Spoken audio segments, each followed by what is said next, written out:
all the principals sir বীরাঙ্কার তরফ থেকে আমার একটা জিনিস বলার আছে, খুব কম সময় আছে আমাদের কাছে।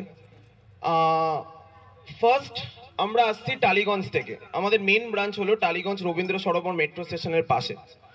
সো প্রায় 70 কিলোমিটার দূর থেকে আমাদের এখানে coaching institute for the competitive level শুরু করার প্রধান উদ্দেশ্য হলো, আমরা এত বছর ধরে যতদিন ধরে আমাদের পড়ানোর ফিল্ডে আছি আমরা, তখন দেখেছি যে মোস্ট অফ দ্য স্টুডেন্টস এই গ্রাম অঞ্চল থেকে র্যাঙ্ক বেশি তৈরি করে দেন the big metropolitan city, then Kolkata or Mumbai or any other. So আমাদের মেন উদ্দেশ্য এটাই যে আগামী 2 বছরের মধ্যে আমরা প্রত্যেকটা জেলাতে এই নিট আর জেই কম্পিটিটিভ এক্সামসের জন্য প্রিপারেশনস করার উদ্দেশ্য নিয়েছি। এই নিট আর জেই মেনলি অল ইন্ডিয়া একটা টেস্ট, সেখানে আমাদের যদি প্রথম থেকে ক্লাস 9 বা ক্লাস 10 থেকে বাচ্চারা প্রিপারেশন নিতে পারে ফর দ্য মেডিকেল সায়েন্স, যেটার জন্য আমরা নিট এক্সাম দিই, and for the IIT entrance, যেটার জন্য আমাদের জেই মেন্স, জেই অ্যাডভান্স, আমাদের বেঙ্গলেও আরেকটা আছে ডাব্লিউবিজি। সো প্রথম থেকে ক্লাস 9 থেকে 10, 11, 12 এই ফাউন্ডেশন ব্যাচ থেকে যদি আমরা স্টার্ট করি এই প্রত্যেকটা জেলাতে বাংলার, তাহলে আমাদের অদূর ভবিষ্যতে, দেখো এখন আপনারা জানেন এখন অনলাইনের যুগ, আমরা ডিজিটালি প্ল্যাটফর্মে স্টুডেন্ট পড়াশোনা করে নিতে পারে, মোবাইল থেকে সে নোটস কালেক্ট করে নিতে পারে, বিভিন্ন জায়গা থেকে সে নোটস কালেক্ট করতে পারে, বাট স্টুডেন্ট কিন্তু প্রপার গাইডেন্স পায় না, যেটার অভাবে হ্যাঁ নোটস কালেক্ট হতে পারে, টিচারের ক্লাস করে নিতে পারে, বাট প্রপার গাইডেন্স না পেলে একটা স্টুডেন্ট কিন্তু টোটাল 25 লাখ বাচ্চা নিট এক্সাম দেয়, তাদের মধ্যে গভর্নমেন্টের সিট হয় টোটাল 55,000 সিট, প্রায় গভর্নমেন্ট আর প্রাইভেট নিয়ে 1,10,000 সিট, 25 লাখ বাচ্চার মধ্যে 1,10,000 সিটকে মোটামুটি পেলে তাহলে একটা মেডিকেল কলেজ পাবে। বাট যে বাদ বাকি যে 60,000 সিট সেটা প্রাইভেট কলেজের আন্ডারে চলে আসে, এবং প্রাইভেট কলেজের খরচা যদি আপনারা নিশ্চয়ই জানেন, মোটামুটি মেডিকেল কলেজে 25 থেকে 30 লক্ষ টাকা, 50 লক্ষ টাকা, 1 কোটি টাকা অবধি চলে যায় আমাদের ইন্ডিয়াতে। সো গ্রাম অঞ্চলে বা শহর অঞ্চলে প্রত্যেকটা স্টুডেন্টের সেই সামর্থ্য থাকে না যে 1 কোটি টাকা দিয়ে 5 বছর বা 5.5 বছরের একটা মেডিকেল সায়েন্স পড়বে, বা প্রায় 20 লক্ষ 30 লক্ষ টাকা খরচা করে ইঞ্জিনিয়ারিং পড়বে। যদি আমরা প্রপার গাইডেন্স দিয়ে এবং প্রপার স্ট্র্যাটেজি মেনটেন করে কম্পিটিটিভ এক্সামস গুলোকে মুভ করতে পারি, তাহলে আগামী দিনে যত, এবং এটাও আপনারা জানেন আগামী দিনে most of the exams is the competency based exam, যেখানে ওএমআর ফিল আপ করতে হয়, এমসিকিউ এক্সাম টেস্ট দিতে হয়। এই এমসিকিউ এক্সাম টেস্ট আর ওএমআর ফিল আপ করার জন্য আমাদের একটা প্রপার প্যাটার্ন দরকার লাগে, যেটা আমাদের শুরু হয়, আমাদের ব্যাচ স্টার্ট হয় 9 থেকে স্টার্ট হয় foundation batch for the class 9, 10, 11, 12 and the droppers programme. For the NEET আমাদের আরেকটা আছে ফর দ্য ইঞ্জিনিয়ারিং, সেটা ফর ক্লাস 9 থেকে স্টার্ট হয়, সেটা আইআইটি এন্ট্রান্সের জন্য অ্যান্ড দ্য ডাব্লিউবিজির জন্য। আমরা কিভাবে ক্লাস করাই, why the B ranker here in the Raidighi. B ranker কলকাতায় থাকতে পারতো, আগামী দিনেও আছে, ভবিষ্যতেও থাকবে। আমরা কিন্তু অনলাইন জগতে এন্টার করতে পারি, কিন্তু অনলাইন জগতে এন্টার করলে স্টুডেন্টকে কিন্তু প্রপার গাইড করা পসিবল হয় না। আমরা কিন্তু কলকাতা থেকে অনলাইন ক্লাস নিয়ে নিতে পারি, এখানকার স্টুডেন্ট সেখানে ভর্তি হতে পারে, কিন্তু অনলাইন ক্লাসে কিন্তু প্রপার স্টুডেন্টকে গাইড করা পসিবল হয় না। সেজন্য আমরা 70 কিলোমিটার দূর থেকে হলেও আমরা প্রত্যেকটা ডিস্ট্রিক্টে আমরা চেষ্টা করছি, প্রত্যেকটা ডিস্ট্রিক্টে যাতে একটা করে অফলাইন সেন্টার ওপেন করতে পারি, যেখানে আমাদের যে প্যাটার্ন বা সিস্টেমে ক্লাস হয়, সেটা কোন স্টুডেন্ট 11 বা 12-এ পড়ছে এবং আফটার দ্য ক্লাস 12 মেডিকেলের প্রিপারেশনস করছে, তার জন্য তার একটা প্রপার স্ট্র্যাটেজি দরকার লাগে। সে একটা বই পড়ে সে যদি ভাবে যে আমি ঘরে বসে বই পড়ে একটা কম্পিটিটিভ এক্সামসে র্যাঙ্ক করব, এটা হবে না, এটা অসম্ভব নয়, but it's very difficult, because আমাদের যা কম্পিটিটিভ এক্সামসে যেরকম কোশ্চেন আসছে, সেই কম্পিটিটিভ এক্সামসের জন্য একটা প্রপার টাইম ম্যানেজমেন্টও ইজ ভেরি ইম্পর্টেন্ট। তার জন্য আমাদের প্রত্যেকটা সপ্তাহে এভরি সাবজেক্টসের জন্য 4 আওয়ার্স করে ক্লাস টাইম রাখা হয়। ফিজিক্সের 4 আওয়ার্স, কেমিস্ট্রি 4 আওয়ার্স, জুলজি ম্যাথসের 4 hours for the JEE, and physics, chemistry, biology 4 hours for the NEET entrance. বছরের প্রথম থেকেই আমাদের একটা টেস্ট সিরিজের প্রোগ্রাম করা হয়। এই টেস্ট সিরিজটা অ্যাকচুয়ালি যে কোনো স্টুডেন্টসকে তার স্কিলকে ইমপ্রুভ করতে হেল্প করে। একটা স্টুডেন্ট যদি প্রথম থেকে টেস্ট সিরিজের সাথে কানেক্টেড থাকে, প্রথম থেকে সে যদি 720 মার্কসেরই এক্সাম দেয় for the NEET and the 300 এর মার্কসেরই এক্সাম দেয় ফর দ্য জেই, তাহলে স্টুডেন্টের মধ্যে কিন্তু তুলনামূলক অনেক ভয়টা দূর হয়ে যায়, স্টুডেন্টের মধ্যে কনফিডেন্স জেনারেট করে।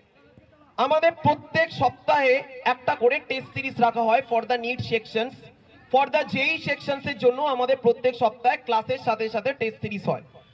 এই টেস্ট সিরিজের মূল উদ্দেশ্য, প্রথম থেকেই আমাদের চ্যাপ্টার ওয়াইজ টেস্ট সিরিজ চলে, সেটা physics, chemistry, biology separately for the NEET, physics, chemistry, math separately for the JEE Mains and JEE advance.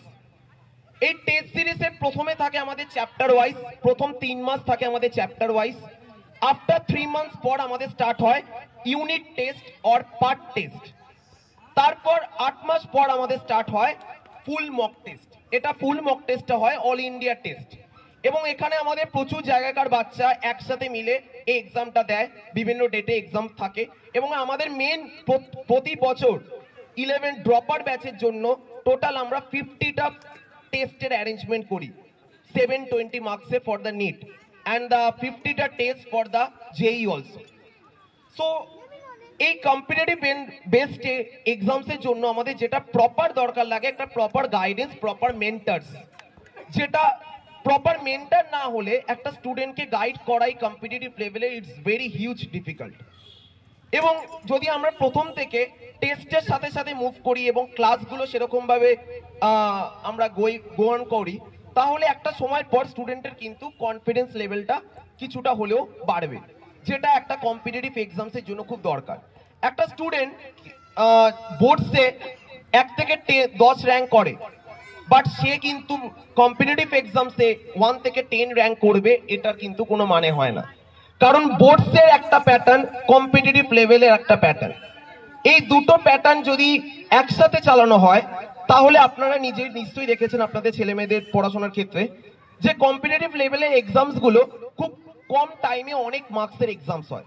যেমন 3 ঘন্টা টাইমে 720 মার্কসের এক্সামস হয় নিট, 3 ঘন্টা টাইমে 300 মার্কসের এক্সামস হয় জেই। সেখানে টোটাল 180টা কোশ্চেন সলভ করতে হয় ফর দ্য নিট, সেখানে 90টা কোশ্চেন সলভ করতে হয় ফর দ্য জেই। এত কম সময়ে আমি কতটা মার্কস তুলতে পারবো, দ্যাটস অ্যাকচুয়ালি দ্য স্ট্র্যাটেজি, যেটা বোর্ডস এক্সামে কিন্তু অতটা দরকার পড়ে না। যেখানে কম্পিটিটিভ লেভেলে প্রথম থেকে যদি আমরা একটা প্রপার স্ট্র্যাটেজি, প্রপার রুটিন মেনে, প্রপার ডিসিপ্লিন মেনে যদি চলি, তাহলে কিন্তু যে কোনো বাচ্চা একটা র্যাঙ্ক করার স্বপ্ন নিতে পারে। যেখানে কলকাতা থেকে মোস্ট আমাদের যে র্যাঙ্ক আগের বছর বা আগামী বিগত কয়েক বছর ধরে যেসব র্যাঙ্ক আমরা প্রডিউস করি, সেটা for the competitive level NEET and the JEE, সেখানে যদি দেখেন মোস্ট অফ দ্য স্টুডেন্টসই আসে কিন্তু এই গ্রামাঞ্চল থেকে, বিভিন্ন জেলা থেকে আসে। Kolkata student, actually Kolkata base স্টুডেন্টসের র্যাঙ্ক কিন্তু তুলনামূলক কম, যেখানে বেশিরভাগ র্যাঙ্ক ক্রিয়েট করে কিন্তু বিভিন্ন জেলার ডিস্ট্রিক্টের ছেলেরা। আমাদের ওখানে এসে আসে থেকে পড়াশোনা করে তারপরে তারা একটা র্যাঙ্ক ক্রিয়েট করে। যদি আমরা প্রত্যেকটা ডিস্ট্রিক্টে পৌঁছাতে পারি, আমার মনে হয়, আমার বিশ্বাস আছে যে আমাদের যা টিচার আছে, যারা এতদিন ধরে এই নিট বা জেই এক্সামের সাথে যুক্ত, এবং তাদের গাইডেন্সে এখানকার স্টুডেন্টরাও কিন্তু একটা ভালো র্যাঙ্ক করতে পারবে। তার জন্য কিন্তু আমাদের প্রপার স্ট্র্যাটেজি দরকার লাগে, প্রপার মেন্টরশিপের দরকার লাগে। এই 2 thing is very important to get a success in the competitive exam. That is very very important. And another, that is যেটা এফোর্ট করা। যেখানে প্রত্যেক গ্রামাঞ্চলে প্রত্যেকটা স্টুডেন্ট ভাবে আমার মধ্যে মেরিট আছে, so can I get the rank. হ্যাঁ, আমরা সবাই র্যাঙ্ক করতে পারি, তার জন্য কিন্তু আর্থিক অবস্থা ভালো হতে হবে এরকম কিন্তু কোনো মানে নেই। যদি আমাদের মধ্যে ইচ্ছা থাকে, তাহলে কিন্তু অনেক স্টুডেন্ট আছে অনলাইন ক্লাস করেও র্যাঙ্ক করে, বাট কিন্তু মিডিওকার স্টুডেন্টসের জন্য যেই র্যাঙ্ক করার দরকার হয় তার জন্য কিন্তু এই আমাদের একটা সিস্টেমের দরকার লাগে। যে সিস্টেমে একটা বাচ্চা যদি 2 বছর ধরে থাকে বা 1 বছর ধরে প্রিপারেশন নেয়, তাহলে সে আগে যতটা বাড়িতে বসে প্রিপারেশন নিত তার থেকে কিন্তু তুলনামূলক একটু হলেও বেশি হবে। সো সেই স্ট্র্যাটেজি নিয়েই আমরা রায়দিঘিতে এসেছি, একটা উদ্দেশ্য নিয়ে, যেখানে রায়দিঘির বাচ্চাদের for the upcoming NEET exam and for the upcoming engineering এক্সামসের একটা প্রিপারেশন নেওয়াতে। এবং আমরা যারা সত্যি ট্যালেন্টেড স্টুডেন্ট প্রত্যেকটা গ্রামে, তাদের জন্য আমরা স্কলারশিপের ব্যবস্থাও রেখেছি। That is very helpful to all the good students which of the talent. এই ট্যালেন্ট জন্য আমরা একটা স্কলারশিপ টেস্ট রেখেছি, যেটা দিব্যেন্দুবাবু পরে প্রচার করে দেবে। এই স্কলারশিপ টেস্ট একমাত্র সেই সব স্টুডেন্টদের জন্য যারা সত্যি মেরিটোরিয়াস, বাট কোনো না কোনো সুযোগের অভাবে তারা কিন্তু এই কম্পিটিটিভ এক্সামসের র্যাঙ্ক করা তাদের কাছে অসম্ভব হয়ে যাচ্ছে। বাট তারা যদি 1 বছর বা 2 বছর প্রিপারেশন নিয়ে পরিশ্রম করতে পারে, আমার মনে হয় তারা কিন্তু যেই র্যাঙ্কটা করতে পারবে সেটা কিন্তু it's very huge for the district. সেজন্য আমি আর বেশি কথা বাড়ালাম না, আমাদের স্যার কিছু বলবে, আমাদের physics sir Joyjit Chakraborty. So স্যারের কথা দিয়ে আমি শেষ করলাম। আশা রাখছি রায়দিঘিতে এরকম কিছু স্টুডেন্ট থাকবে যাদেরকে আমরা গাইড করে পেয়ে সত্যি খুশি হব, যেখানে এত দূর থেকে স্টুডেন্টরা আমাদের টালিগঞ্জে গিয়ে পড়ছে, থাকছে, খাচ্ছে, সেখানে গিয়ে পড়াশোনা করছে।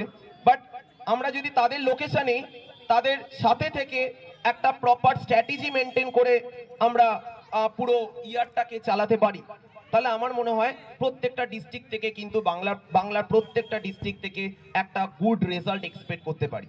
এবং এই কম্পিটিটিভ এক্সামস, সেটা নিট না হোক, সেটা যেই না হোক, যে কোনো কম্পিটিটিভ এক্সামসের জন্যই কিন্তু স্ট্র্যাটেজি দরকার লাগে এবং প্রপার মেন্টারের দরকার লাগে, যেটা কিন্তু না থাকলে কম্পিটিটিভ এক্সামসে পাস করা বা র্যাঙ্ক করাটা কিন্তু কম্পারেটিভলি ডিফিকাল্ট হয়ে যায়। Okay, thank you to all.